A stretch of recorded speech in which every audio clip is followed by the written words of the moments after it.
Hey everybody, welcome back to the channel. It's Dino Squad Gamer back with another one. Some exciting news today. I actually got promoted to a new league level. That's right, I went from silver to gold. You can see it on the screen here, all the different levels. They brought in the league system just the other day. It starts off with recruit, and it works its way up from there. You got yourself the intern. You can see the different stats on the screen there. And what do those stats mean? Well, basically, as you go up in level, you actually get increased silver and gold. So you want to climb up the level. That's what you want to do. I was in bronze, then I switched to silver. That's kind of where I was settled in for just the last little while. And now I just got promoted to gold. That's my current league. I'm looking at an extra 500% gold or silver and an extra 120% gold rewards.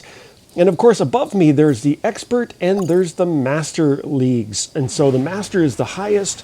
And you know, you don't want to climb the league levels too fast, because if you do that, what's going to happen? Well, you're going to be facing a lot of really, really super strong, super powerful players. And so you kind of want to find the place that's right for you, you know, like a little bit in between, not too low, not too high, so you can kind of make your own progression. Now let's get into a game here. Let's check out a game, and we're going to see what kind of enemies I can face in Gold League. All right, so we're connected finally into a game here. We're going to be jumping into the Forge map. It's really a dark map. It's kind of a real, almost like heading off to Mordor with the orcs and the elves kind of map here. Let's get started. Now I'm going to jump in right away with my plank, which is a little tiny Reaver Raptor style dino, great for capping beacons and towers. These big structures in front of me here, they're really important. If you can capture more towers than everybody else, you can actually win the game if you hold them longest. And also it allows you to spawn in on the battlefield. So really, really crucial. So let's get in here. I'm going to use my bite ability, give him a little chomp, give him another little chomp. This guy's a sniper. I'm going to chase him down here. I'm going to give him a little bit of a suntan from behind here.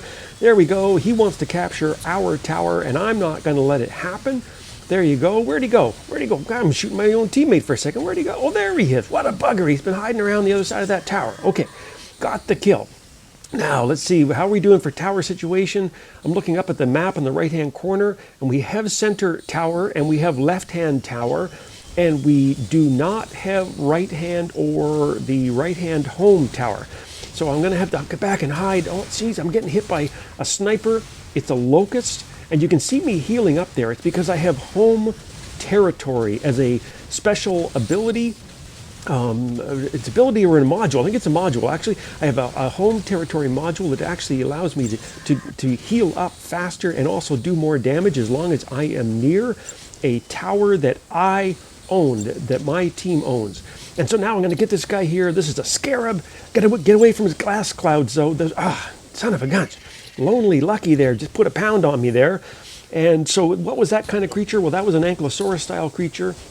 Shoot some gas, attack, and if you run into the gas clouds, you're going to die. So that's one thing you got to do is to tackle those types of dinos, you really need to have some range in your dinosaur.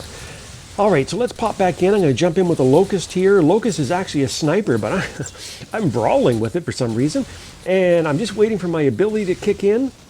There it goes. There you go. I'm going to get this guy. That's an Archon. It's another sniper. Like, oh my gosh, I got killed. Who killed me here? Ellie. Why would you do that, Ellie? Say it ain't so. Oh, anyway, I got killed by Ellie. There we go. Maybe it's short for Elephant. I don't know. But anyway, now I'm back in the Paracelsus. That's a big, fancy, really hard to pronounce name for a Triceratops, basically. And you see those crazy circles buzzing around? Those are my buzzsaws. I basically have two of them. And they are, they retract when you take your thumb off the fire button, and they basically work as they sound. They're 30-meter range, and they basically cut your head off if you get close enough to me. But the problem is, you know, he's a little weak on the defense, I should say. I don't have any special armor on him or any of that kind of stuff, so he's not going to last. He's really a brawler, but I need to level him up. Just to let you know, I'm going to take a little step back. Just to let you know, in my hangar, most of my dinos are around anywhere from level 6 on the low end to level 8 or 9.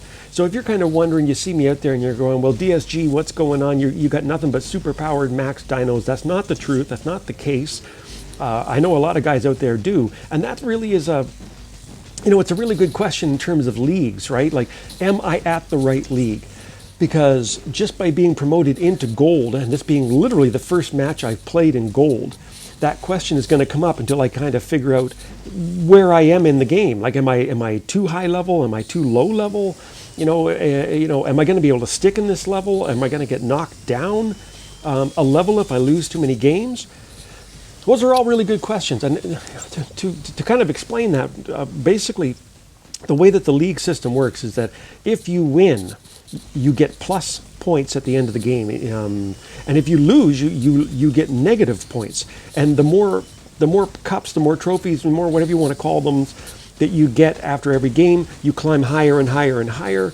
But if you start to lose, you start sinking lower and lower and lower. And the next thing you know, you could actually find yourself falling down in leagues. And you don't want that to happen. Why? Because you're not going to get those special bonuses for the resources at the end of the game. So 100%, you want to make sure you're in the right league with the right level. And I guess I would also say, let me think about this for a sec.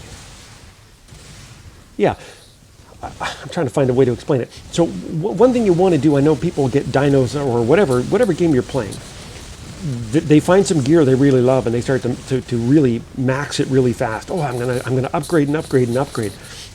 But the problem is, if you upgrade one dino in this game too fast, then it might actually propel you into a higher league, and the rest of your dinos, they're not anywhere near the same level, and so therefore you're probably going to lose a bunch of games and come crashing down again because you don't have the rest of your hangar. So I'm taking the tactic of slowly upgrading all the gear in my hangar, step by step by step, so that when I do finally reach those higher levels, I'm actually have a nice even hangar across the board where they're all roughly the same level, and we're going to be able to go kind of and play some really fair games and some balanced games that way. So anyway, let's jump back in here now. The dino I'm using now is using sound waves as a weapon. I like to kind of think that it's the heavy metal dino and it's basically shooting Metallica or Megadeth waves at these guys. And I'm also using my roar ability. The roar ability, again, is a sonic weapon.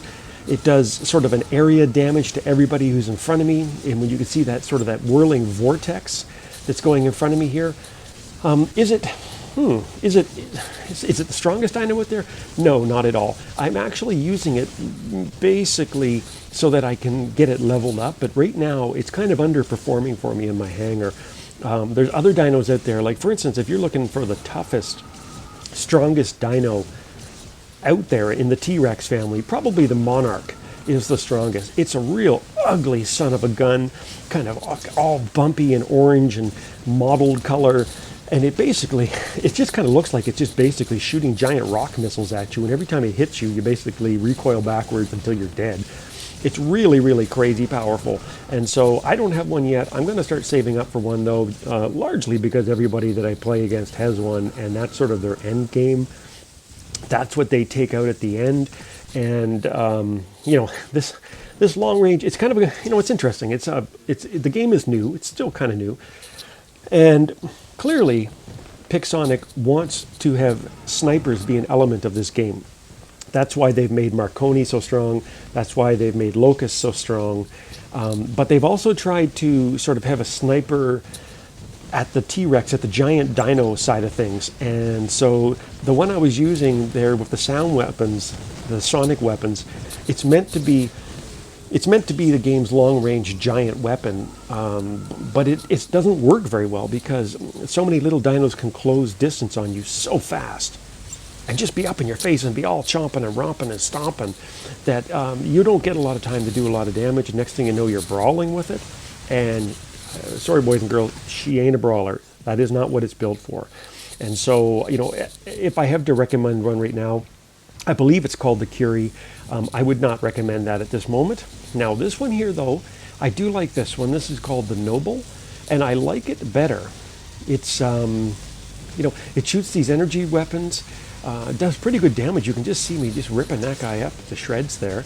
And again, this is not a high-level dino. This is only level 6. Now, some people, I think the max level in the game is level 30. I mean, drop me a line in the comments and tell me if I'm wrong.